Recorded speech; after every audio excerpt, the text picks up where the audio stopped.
Good evening, everyone, and welcome. Thank you so much for joining us virtually this evening for our latest lecture feature brought to you by the Preservation Society of Newport County. My name is Leslie Jones, and I'm the Director of Museum Affairs and Chief Curator, and it's wonderful to virtually see you all this evening.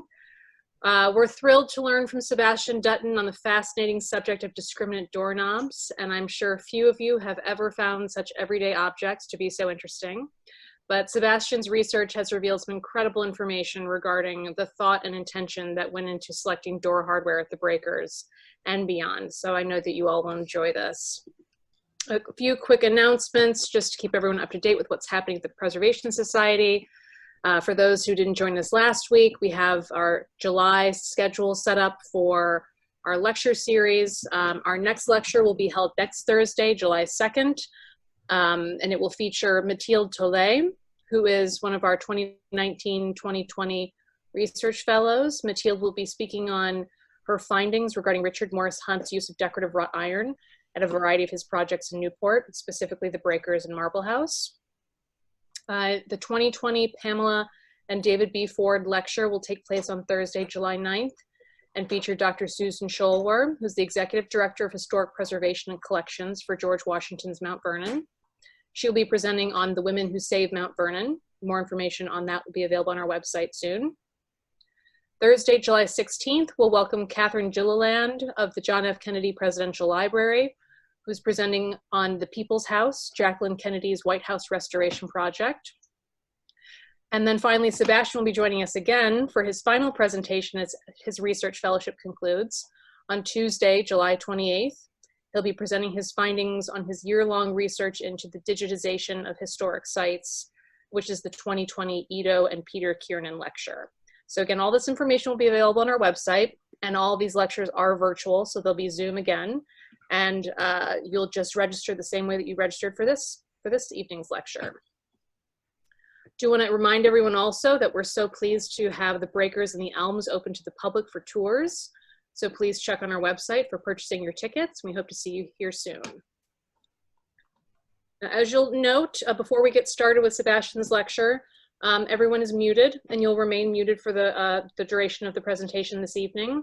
If you'd like to submit questions for Sébastien, we will be holding a Q&A at the conclusion of this evening's lecture.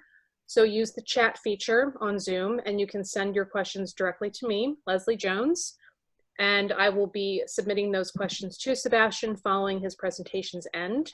We'll try and get to as many as we possibly can, but of course, we have a time limit, so if anything else comes up, feel free to pose those questions to us through contacting the Preservation Society. Now on to Sébastien. Sébastien is our 2019-2020 Research Fellow. He has been with us in September and has made great headway with his research. He's earned his bachelor's degree in interdisciplinary studies from Oklahoma Baptist University, focusing on business administration and the French language. He received his master's in art in historic preservation from Boston Architectural College in May 2019, where he focused on Gilded Age America, which of course made him an ideal candidate for our fellowship program. He has received for 3 consecutive years scholarships to the Newport Symposium, and he once remarked that the inspiration for his pursuit of a master's degree were the PS properties and also his ability to participate as a fellow. So dreams do come true. And we can't wait to welcome him again for July 28th lecture. So we hope you join us for that as well. Without further delay, please join me in welcoming Sébastien. Thank you so much for the introduction. Let me share my screen here.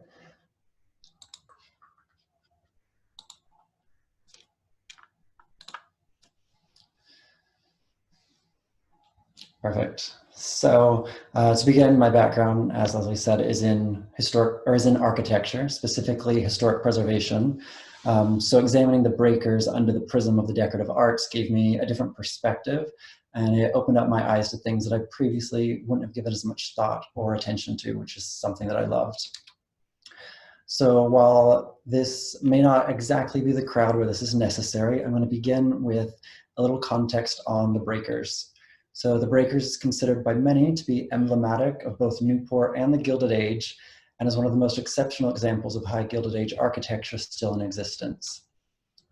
After the original breakers burnt to the ground in November of 1892, Cornelius Vanderbilt II and Alice Gwynne Vanderbilt commissioned Richard Morse Hunt to rebuild. For those who aren't familiar with Richard Morse Hunt, he is one of the preeminent architects of the 19th century, having designed the main wing of the Met, the Statue of Liberty pedestal, and a number of private residences, including Newport homes such as Ogre Court, Belcourt, the Griswold House, and later additions to Chateau-sur-Mer.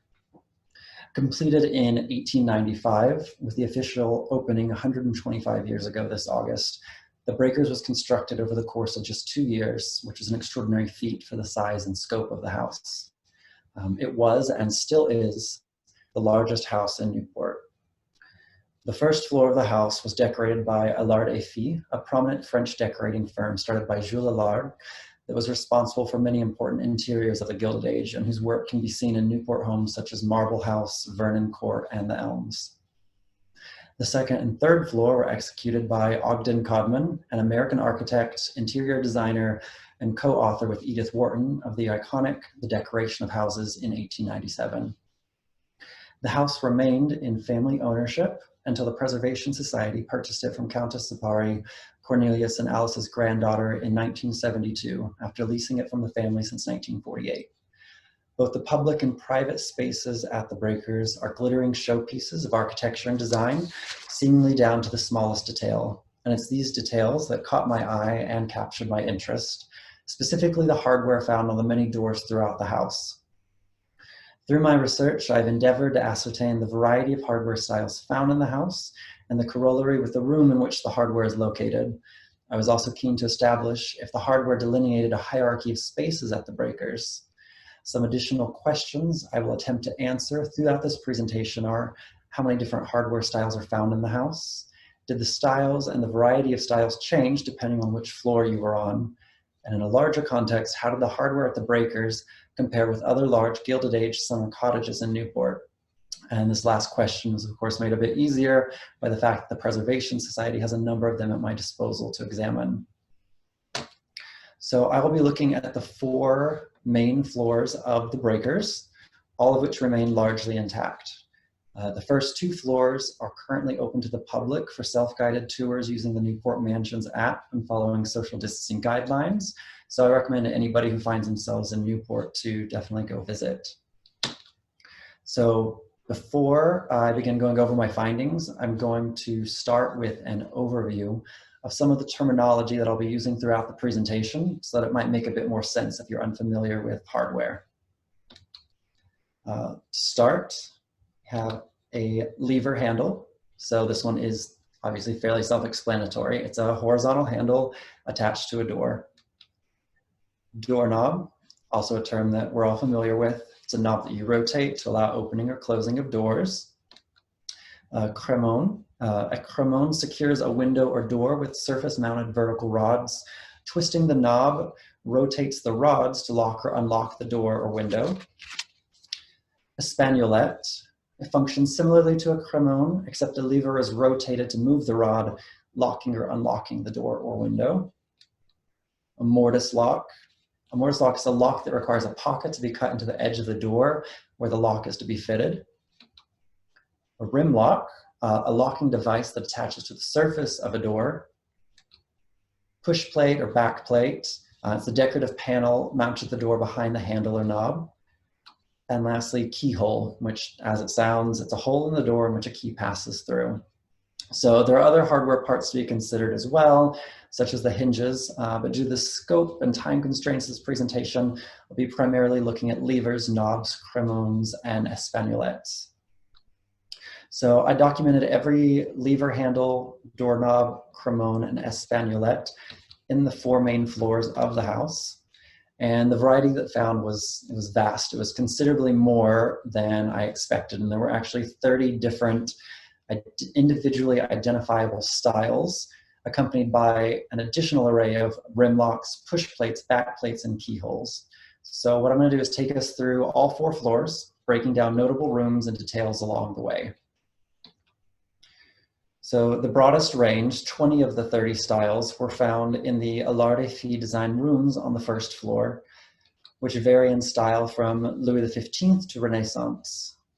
The hardware on the side of the door within each room generally match the style of that space, with that on the other side aligning with the design of the adjacent room. So this floor is the most highly decorated in the house, keeping with the Italian palazzo style of its architecture, where the most ornate details and rooms are found in the places where visitors would see. So it's fitting that 20 of the 30 styles are found on the first floor. So the first room that we are going to look at is the ladies' reception room, which is located directly to the left after you enter through the front doors of the breakers.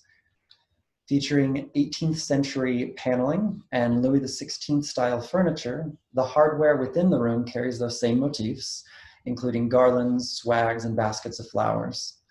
On the lower left corner, you can see the hardware on a false door in the room that, thanks to the lack of use, still retains the original gold plating that ties it in with the gilded surface treatments found on the walls and furniture in the room. On the right is the side of the door that faces into the entry hall, which not only has wood paneling matching other outward facing doors throughout the first floor, but also different hardware. In this case, a mismatched Louis XV style lever handle with its curved flowing lines and shell motif, mounted on a Renaissance style backplate, which brings up questions of originality of locations for different hardware in the house. Moving to the breakfast room, you'll find a Louis XV style paneling and furniture, and that theme continues through to the hardware. The breakfast room also gives an excellent example of the stark differences between the elaborately designed public spaces and the very functional servant spaces. As you can see here, where an ornately carved door with Louis XV style hardware was backed on the other side, which leads into the butler's pantry with Spartan oak paneling and a utilitarian lever. This contrast clearly denotes the intended uses and social hierarchies for the two spaces. And again, here we see the same Renaissance style backplate on the outward facing door that we saw in the previous room, but this time with a more appropriate Louis XVI style lever handle. Moving on to the next room is the dining room, which features some of my favorite hardware in the entire house, as well as an effective and clear separation of spaces using hardware. The doors to the left and right of the fireplace that you can see in the image, they open up into servant spaces, including the butler's pantry. And they feature Renaissance style hardware on the dining room side, with the face of the lion molded into the knob, and plain wood doors with simple round brass knobs on the servant side, again, clearly delineating the social hierarchy through design. The wall that would be to the left of those doors features two sets of double doors, which open up with these amazing gold-plated lion poisson handles, and on one side, and then the same wood paneling and Louis XVI style lever handle that opens up on the other side that we saw in the breakfast room before. On the wall opposite the doors that open to the servant spaces is a door that opens into a hidden passage with a dark glossy wood paneling that leads through to the billiard room. The hardware on the passage side is a Gothic style animal head lever found throughout the billiard room. And additionally, Renaissance style espagnolettes with grotesque faces are found on the French doors surrounding the remaining perimeter walls of the dining room. The final room that we are going to take a look at on the first floor is the music room. So the music room is interesting because it opens directly into three other rooms. It opens into the Great Hall on the north side, the library on the west side, and the morning room on the east. And so in each of these transitions, we can see the hardware used on each side of the doors coordinates with the room in which it's located. And in all three instances, the style of the rooms and the hardware used is a Renaissance style, including this cremone with a grotesque face. Moving up to the floors designed by Ogden Codman, the variety of hardware decreases, but the delineation of spaces using hardware remains. On the second floor, ornamentation and decor is notably more subdued compared to the first, and reflecting this, the hardware variety drops from 20 to 10 styles. I've chosen Mrs. Vanderbilt's bedroom for its effective use of this smaller variety of hardware. First, we see a jib door that features no handle at all, just a keyhole that opens into a closet. Opposite this is another jib door with a Louis XVI style knob featuring a floral motif that can also be found on the furniture and mantle in the room, along with a simple keyhole. And opening this door exposes a heavily ornamented Renaissance style rim lock with the same knob that was featured on the other side of the door. The double doors that open to the second floor hall from the bedroom use the same rim lock and knob design on the bedroom side that we just saw, with a Renaissance style lever handle on the hall side that's used across all of the second floor. With the reduced ornamentation and hardware styles found on this floor, the hardware choices are less strictly related to the styles of the rooms and are repeated across more rooms. Moving up to the third floor, which along with the fourth is currently not open to the public, the variety again diminishes. Additionally, this floor features a large number of servant bedrooms and spaces which occupy the entire north side. On this floor, we've now dropped down to 6 styles from the 10 on the second floor and the 20 that were on the first. There are a couple things that I found particularly interesting about the third floor. First, the bedroom facing doors feature decorative hardware, in this instance in the Louis XVI style, while the outward facing doors of the rooms are unadorned wood paneling and utilize a simple doorknob that is otherwise only found in the servant spaces. The third floor also makes extensive use of jib doors, and in some instances drops the decorative rim locks that were found even on the closet side of doors in the lower floors and switches to a much more utilitarian design in its place. I like this particular photo because you can see in one shot 3 different hardware decisions and styles. So in the foreground, you'll see a door that uses a decorative rim lock. You can see part of it on the door frame, followed by a relatively plain wood grain door with a simple knob that looks out into the third floor hall. And then in the background is a painted paneled door, but with nothing but a knob and a simple keyhole, foregoing a backplate, which is a detail that was generally not left off on the doors of the lower floors. On the fourth floor, which is entirely devoted to servant spaces, a single style of hardware was used, which was just a simple brass doorknob. These photos give an idea of the utilitarian but still attractive servant spaces of the fourth floor. So, as I mentioned at the start of the lecture, the Preservation Society has a number of Gilded Age homes in its collection. And of these, I chose 2 that I thought were the most relevant for comparison of hardware details. So I've chosen Marble House, completed in 1892 for Alva and William K. Vanderbilt, and the Elms, completed in 1901 for Mr. and Mrs. Edward Julius Berwind. As I mentioned before, Marble House was designed by Richard Morris Hunt, just like the breakers, and the interiors were also done by Jules Lallard, although in this instance it was the entire interior, not just the first floor. Many view the breakers and its heavily stylized design as a direct response to the grandeur of Marble House. And style-wise, there are actually a number of lever and knob designs that are shared between the 2, although often with differing backplates or rim locks. Many of the motifs found on the hardware are duplicated in other design elements throughout the rooms, notably the use of dolphins and the use of the Louis XV style. Designed in the French style, the rooms do get more intimate and personalized as you move up to the second floor, while losing none of the detail found on the first, and retaining a similar level of variety when it comes to the hardware. And despite the many similar hardware styles, there was one particular decorative detail that really sets Marble House apart from the breakers, and that is the custom Louis XV style hardware featuring William Vanderbilt's monogram. It's found in the windows in some of the second floor rooms, further highlighting the attention to detail found throughout the house. So this kind of very personal detail makes sense when you remember that Marble House is considerably smaller than the breakers, yet took twice as long to complete at 4 years versus 2. Moving on to the Elms. The Elms was designed by Horace Trumbauer for the Berwinds. And like Marble House, the design was heavily inspired by French precedents, in this case, a chateau located just outside of Paris. Like both the breakers and Marble House, interiors were done by Jules Lallard. 3 things in particular stood out to me when it came to the hardware at the Elms. First was the extensive use of large and elaborate backplates on nearly every door. So the use of these elaborate backplates was considerably more prevalent than what is found at the breakers. Second, with the exception of servant space hardware, all doors are operated using lever handles. So there were no doorknobs to be found at the Elms, again, other than in servant spaces. So a few of the lever styles found at the Elms were also found in the breakers, but most of them were not.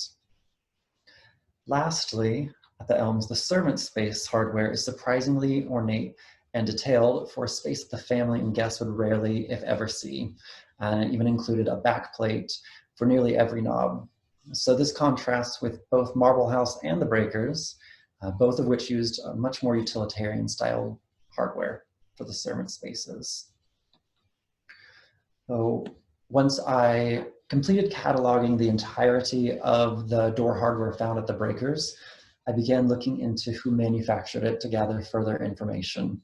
Existing records in the archives at the Preservation Society include a list of the various contractors who did work on the house, but none were manufacturers of hardware. However, closer examination of the rim locks revealed a maker's mark of ST. I was able to trace that mark to Maison Sterlin, which was a French hardware manufacturer that has been in business since 1782 and that operates today under the name Bricard. With over 30,000 designs in their catalog, I was able to match up all but 2 of them, which you can see here. However, the lower one is still made by Maison Sterlin. It just isn't found in the limited selections in their printed catalog. So making a visit to France to see the manufacturing process in person was obviously not feasible, but a detour along the way in my search for the manufacturer of the hardware led me to P.E. Guerin, which was established in New York City in 1857 and has operated out of the same building in the West Village since 1892. So while looking through their catalog, I noticed that they had a large number of the exact same designs as those found at the breakers. And before the pandemic, I was able to visit P.E. Guerin, and it was explained to me that when Pierre-Emmanuel Guerin moved to the US from France in the 1850s, he brought a large number of castings with him. So the process used at P.E. Guerin to create their hardware is actually very similar to that used by Bricard. And after witnessing it firsthand, the level of attention and detail given to the hardware in the breakers and other Gilded Age homes, it's even more impressive. So what I'm going to do is I'm going to walk you through the process that P.E. Guerin uses, which again is very similar to the process that Maison Sterlin would have used to create the hardware at the breakers. So first, you begin in the pattern room and you choose from one of the 50,000 plus patterns available, or you could have one custom designed. From there, you go into the foundry, where molds are made by packing sand around the master pattern to create a cavity into which brass will be poured. If the object needs to be hollow, such as a spout, a core of wire and sand must be created to be suspended in the center of the cavity. After the mold is made, it will then be moved into the kiln to bake until dry. When the mold is finished baking in the kiln, it's time to pour.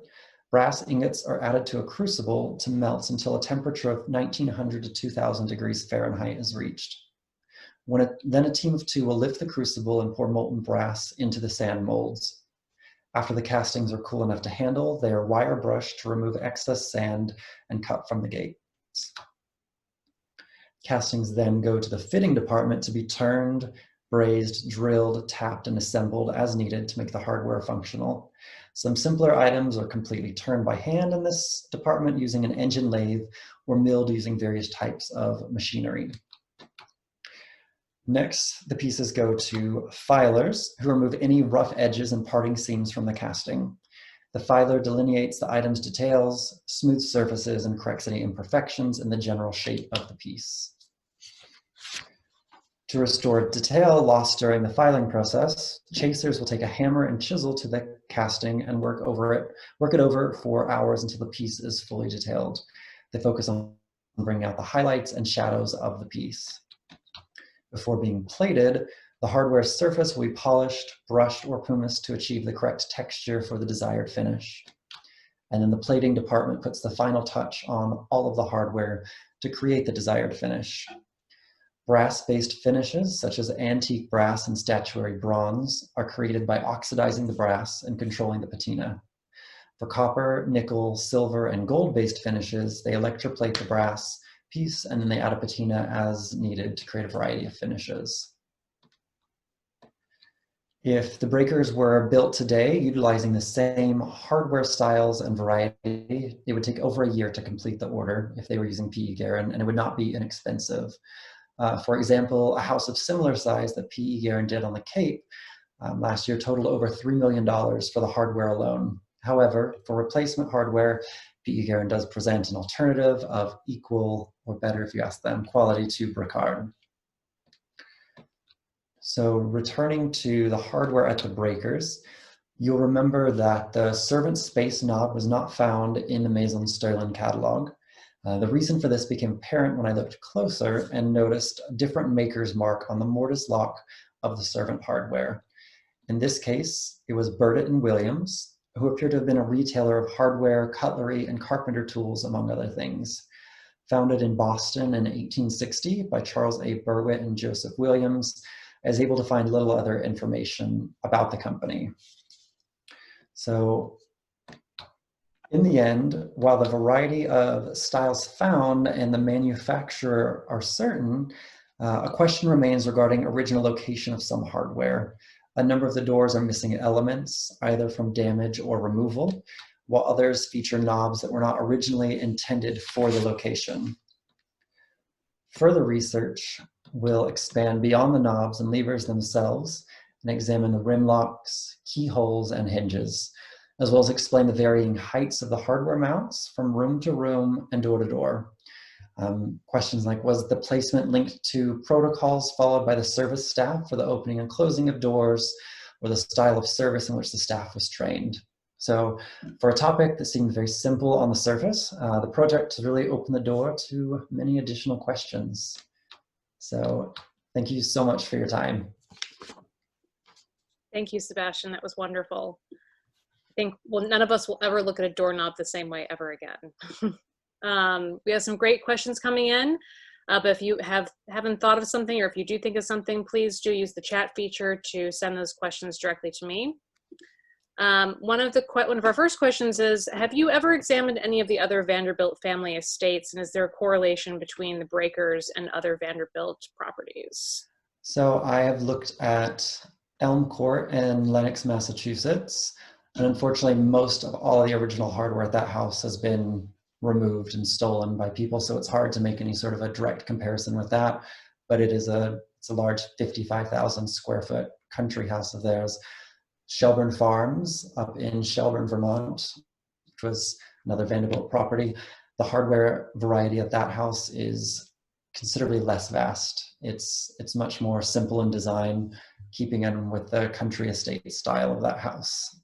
So just by design, the house in general is not as ornate.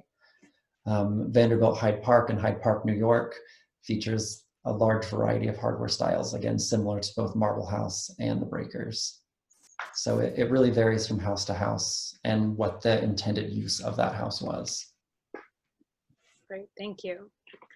What did you find were the best resources for researching the hardware you studied? Excuse me. So I found that the manufacturer, so Bricard, has and also PE Guerin, they actually still have a ton of information available at your disposal. When you go to either of those places today, they're still using the same pattern books that were used then. So if you get a copy of the pattern book, which is available online, it's from the early 1900s. It's the same illustrations, it's the same everything. They break down the books, break it down by style, by everything. So that was a really helpful resource for looking up and finding the different styles. That's great. Do you have any indication as to how the models were chosen from the catalogs? Was it a decision by the Vanderbilts or by their architect or by their designer? So that was something that I wasn't able to find specifically, but I believe that the architect and the designers both had a large role to play in designing that. I mean, nothing in these rooms was designed by chance.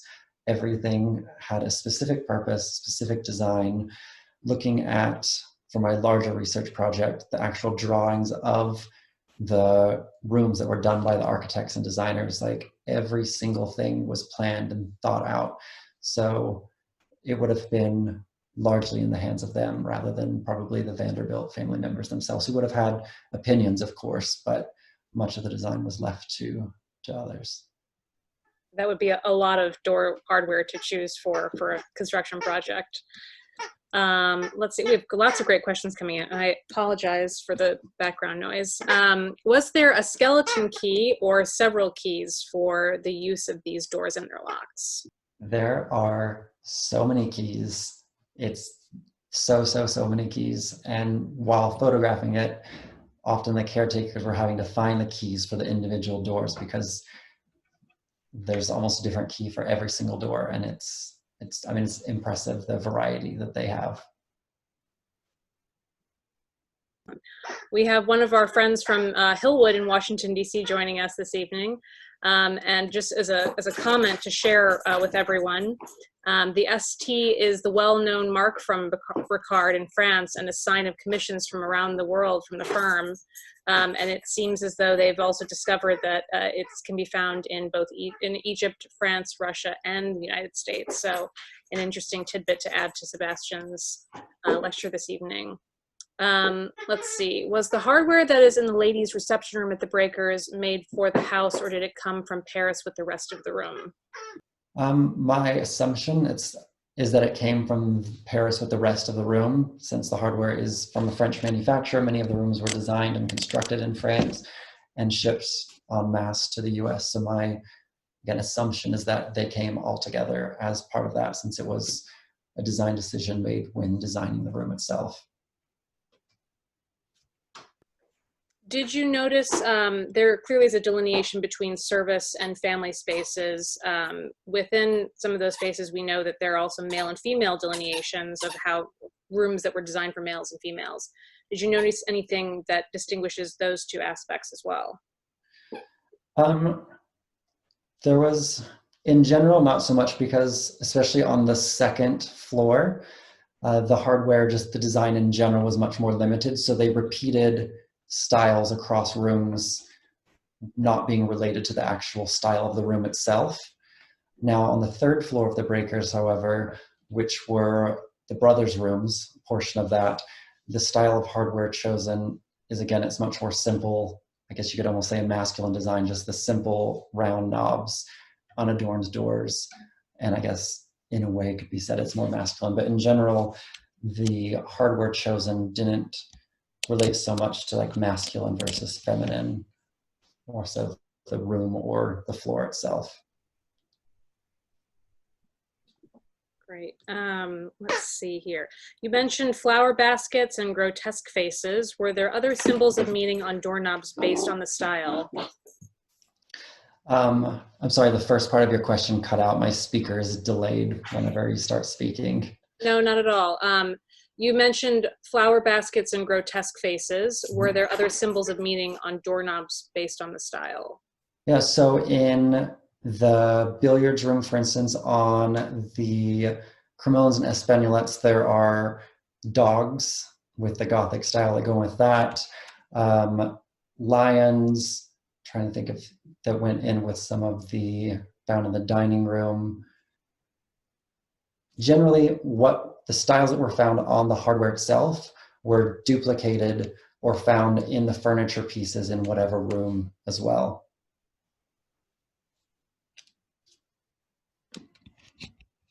Apologies for that. Did the keys match the ornateness of the door hardware?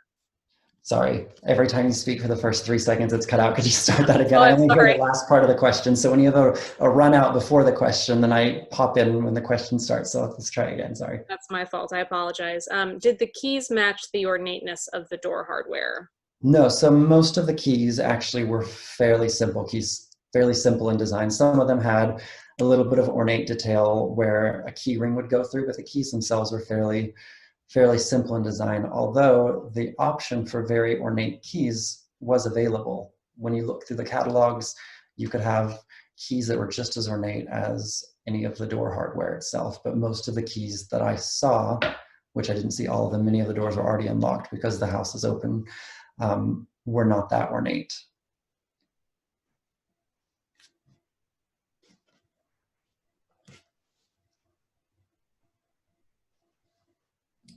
Sorry, Sebastian, it looks like Leslie's video has paused. So let me see if I can find some questions here. If you were to visit Brimfield Antique Fair searching for antiques, what type of hardware would you search out that would remind you of the breakers? Any modestly priced? So as far as pricing goes, it's nothing that I've gone to try and find pricing at antique fairs or anything like that. You can find hardware listed often on eBay and other auction sites that still goes for hundreds of dollars. But the main thing I would look for is the maker's mark of ST, which, as mentioned by Leslie, is found in many, many homes and sites and places around the world, including other homes here in Newport. So that would be the main thing. If you were wanting to find hardware similar to that, a good start would be looking for hardware with a maker's mark that was ST. Let's see. Can keys be replicated? I am going to assume that they can be. The keys are much more basic in design than keys we have today. It's kind of like you would see in like an old mystery movie, like literally a little pin with the little hooks on the end. So they're not super high-tech looking keys or anything like that. They would be, if you can find someone to replicate them, the design is simple enough that it would be easier than, say, a modern key. Let's see, who has the job of maintaining all those keys? So I believe the caretakers of each of the houses are the ones that take care of the keys and keep track of them. I know that anytime I needed in any room or if any of the doors were locked, it was the caretakers who were there and happy to assist and would search through all the mini keys to find the one that would open that individual door. So it's definitely in the care of the caretakers of the houses. Okay. Next question. Did the doors have the knobs at the tops of the doors? So most of the doors simply had the regular doorknob. There were a few doors that had the bolts at the top and the bottom if it was a double door that swung open, but none of them had actual knobs located like at the top of the door, the bottom of the door, anything like that. It was always near the actual edge of the door itself. Okay. And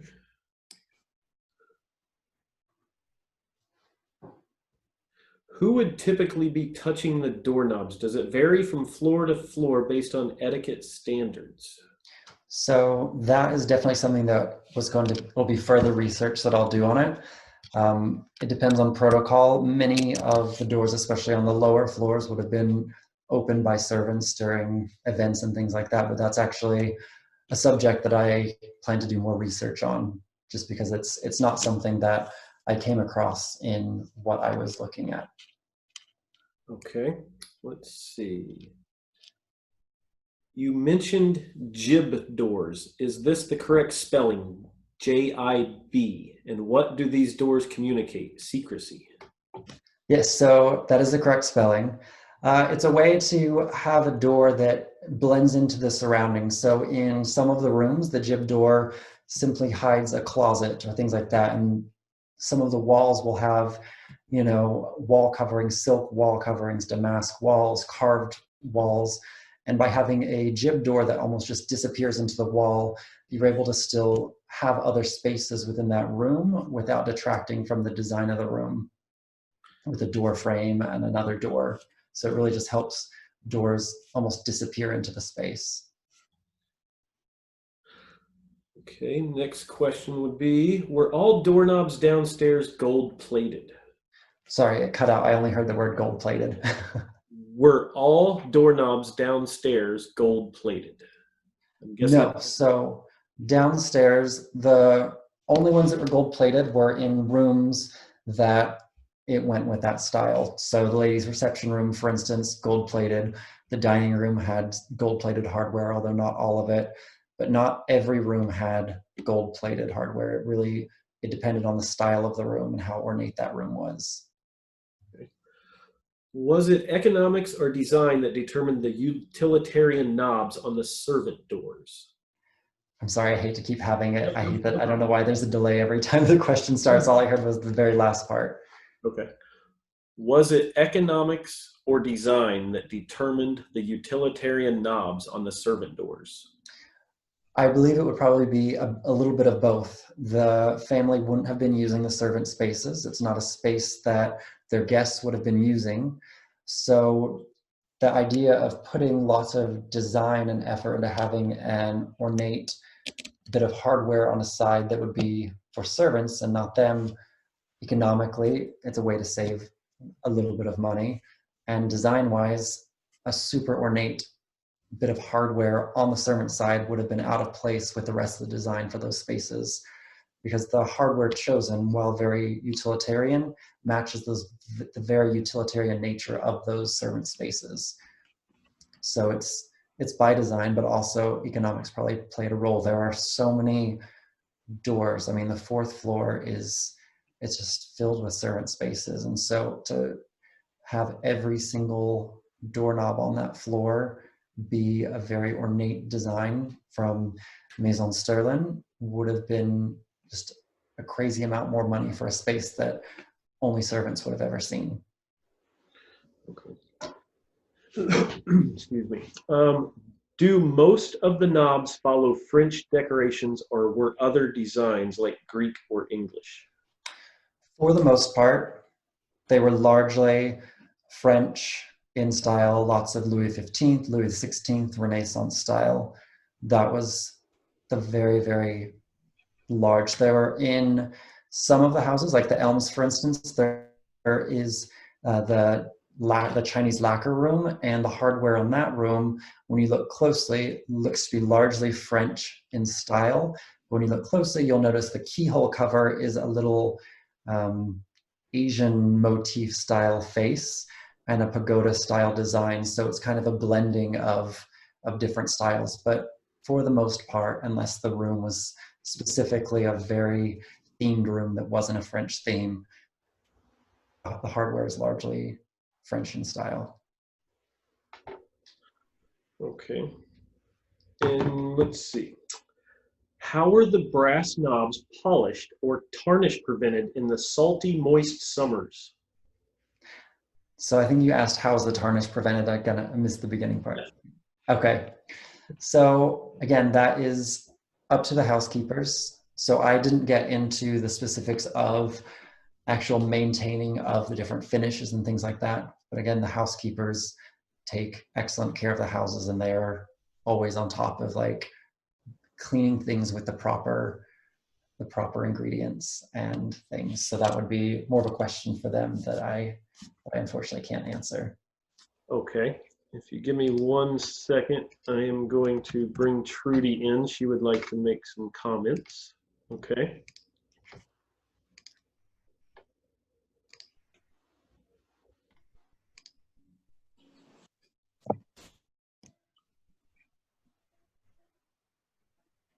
Okay.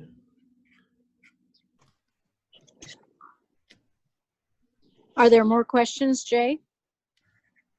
Yes. I'd keep the questions going. I'm just intervening because I got a text from Leslie saying that her internet is down and she cannot get back in. So she wants everybody to know that she apologizes. But I also wanted all of you to know, because you have been on many of these virtual lectures, that Leslie goes on maternity leave on Tuesday of this week. And I think that everybody would want to give her a round of applause for a healthy birth. And we can't wait for her to come back with baby Jones. I just wanted to pass that on, and I'll pass it back to you now, Jay. Okay, thank you, Trudy. Okay, on another subject, Sebastian, do you know, was there levels of radiator decor at the property? Yes, so one area that really jumps out in particular is that marble house in the gold, whenever you first enter the room, the golden reception room or whatever it is to the right, the radiator detail is very, very ornate, blends into the marble paneling down lower. So there is that. That's another, these houses are so big, and documenting every individual doorknob itself was quite a project. So I had to sort of draw a line somewhere where I was going to stop. But that is an area that there's definitely decorative radiator details found throughout the houses. And the manufacture of those, I am not certain, because again, it's not an area that I made it to in my research, but definitely an interesting topic. Okay, let's see. We have, how does the Newport Gilded Era hardware vary with antebellum or vary with Biltmore? So Biltmore was built around the same time as these houses, built by a sibling of those who built the Breakers and Marble House. So it's going to be similar to that. So Biltmore, same Gilded Age era, even larger house than the Breakers. Hardware is likely very, very similar. I would not be surprised if they didn't also use Maison Sterling. As far as antebellum and things like that, that's a little bit outside of my range of knowledge of what I can speak super knowledgeably about. But in all likelihood, the hardware choices there are going to be less ornate. In general, that would be my assumption. But again, I don't want to speak on that because that's not something, it's outside of my knowledge base. Okay. As a fellow, if you were to choose a second subject to research, what would you choose? Sorry, say that again. I only heard the last 2 words. As a fellow, if you were able to choose another subject to research, what would you choose next? So the great thing is I actually have another subject, because this was not my main research topic for my fellowship. So my main research topic is what I would have chosen and what I did choose, and what my presentation will be over next month, which is the documentation, the digitization and documentation of historic spaces. So creating virtual tours, adding interpretation into those tours. I specifically am looking at the 3rd floor of the Breakers, which is a space that is not open to the public. And so creating accessibility through virtual methods for inaccessible spaces is something that is of great interest to me. And so many of the houses of the Gilded Age are so large and have so many spaces that it's simply not feasible for most of them to even have all that on tour. And sometimes for many reasons, it's not feasible. And many of them aren't accessible because of lots of stairs and things like that. So creating accessibility for them, that is an area that is of interest to me. And that's what my final presentation will be about. Nice. Okay, we have, oh, hold on. My questions are scrolling fast here.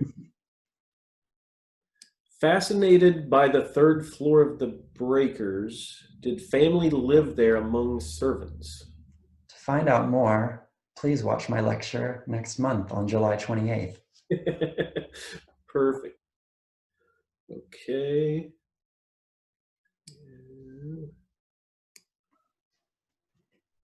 Do you plan on doing more research on Bricard Mason Sterling?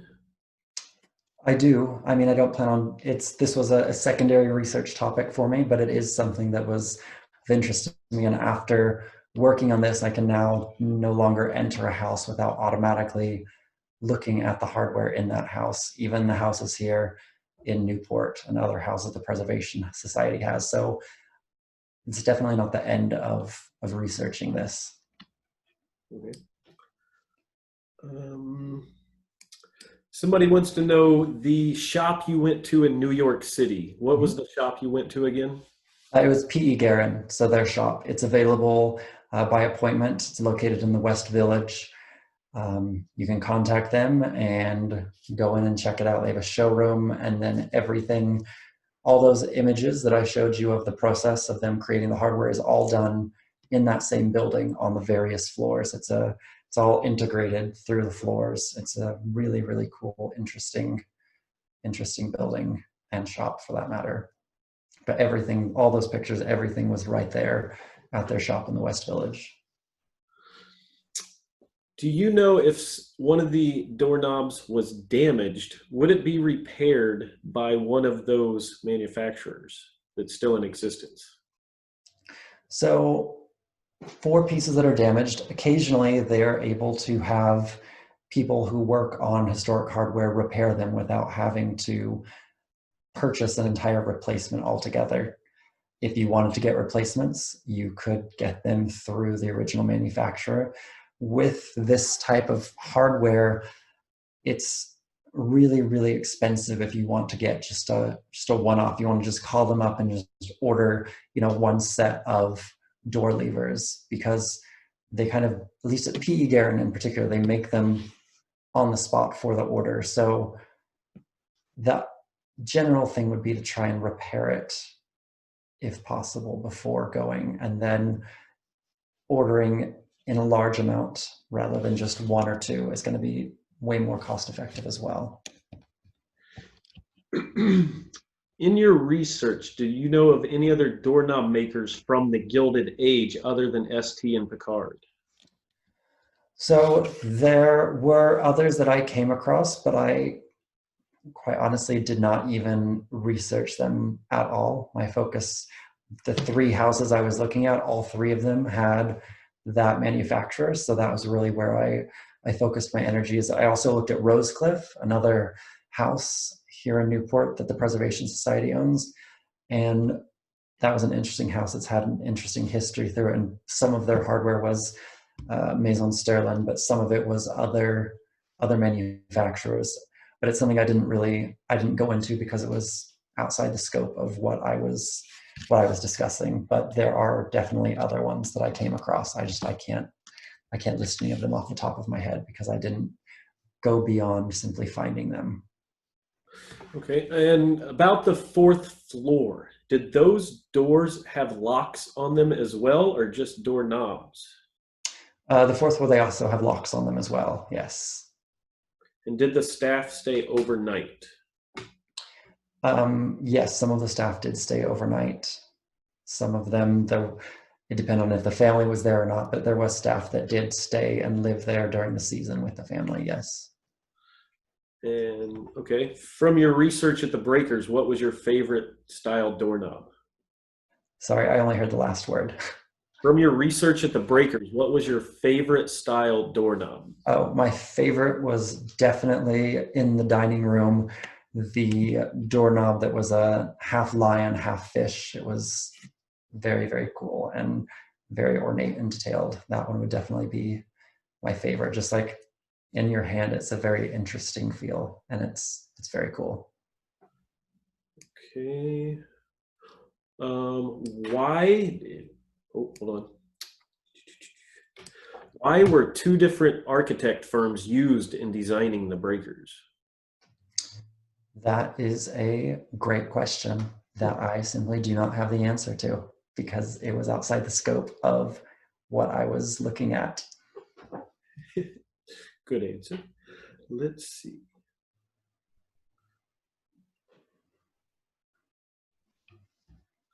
Would the owners have keys or not since they were heavy and staff was always there? Oh, that's a really good question. My guess is that the head butler or the caretaker of the house, the housekeeper, would have had access to the keys. The family members themselves would not have generally gone around locking and unlocking the different rooms in the house. That was kind of below their pay grade, if you will. So I doubt that they were wandering the house with a chain of keys. So. Okay. Do you know why the Elms used more decorative hardware in the servant areas other than like the breakers used the utilitarian style? I don't, although I found that very interesting that they had made that decision. But with the Elms, my main time there was simply documenting the spaces to make comparison to the breakers and not so much researching why those decisions were made. But that is something that it stood out to me, and I would like to know that answer as well. It was very interesting and it was instantly noticeable when going into any of the spaces that were servant spaces at the Elms. Just the way, even the way they feel, tactile feel of the hardware is very different having that designed hardware. So it was an interesting choice, but I'm not sure what their decision process was for that versus Marble House with the breakers. Okay. Thank you again, Sebastian. Trudy, do you mind giving us closing remarks? Okay, well, Sebastian, thank you. That is an excellent, and I think Leslie was right when she said that none of us will ever look at a doorknob again the same way. And who knew? But this is tremendous research. We thank you very much for it. We're looking for your next lecture. You know, all of the virtual tours of the houses were done by Sebastian during the pandemic, so he put his expertise to use. And Sebastian has been a wonderful fellow for us this year, and we thank you very much for your hard work. And Jay McDaniel, another very important employee at the Preservation Society, is moving with his family to Indiana to return home. And so this might be one of your last lectures, isn't it, Jay? I don't know what we're going to do without, this is your last lecture with us? Oh, okay. No. Well, anyway, we want to thank Jay, because Jay has helped us, and I think helped you too, Sebastian, get through many difficult technological questions. And we're going to miss him very much. And we have a new person taking his place, but we'll never, ever, we're going to miss Jay very much. So thank you all very much for being with us tonight. And Leslie will be back in about 3.5 months. All right. Thank you, everybody. Have a good night. Thank you.